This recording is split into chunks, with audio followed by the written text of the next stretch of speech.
சிந்திப்போமே. 1721 மெய் உணரா பொய்யன் நான். தாய்மானு சுவாமிகள் விளக்குகிறார்.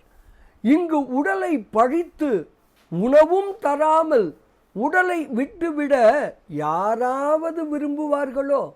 யாரும் விரும்ப மாட்டார்கள்.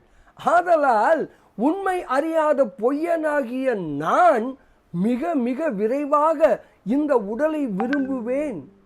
என்னை ஆட்கொண்ட பெருமானே, நீயே அறிவாயாக. இப்படியாக மெய் வளர்த்து மெய் அறிவோமாக என்று விளக்குகிறார் தாய்மானு சுவாமிகள். பாடலை காணலாமே. உடலை பழித்து இங்கு உணவும் கொடாமல் விடவே நாடுவரோ மெய்யை.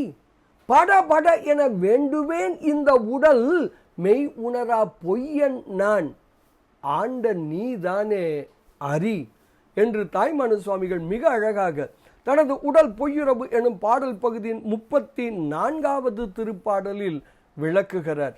மெய் வளர்ப்போம், மெய் உணர்வோம், பேரானந்தத்தில் திளைப்போம் திளைப்போம் திளைப்போம். இனிய வணக்கம். சிவாய நம.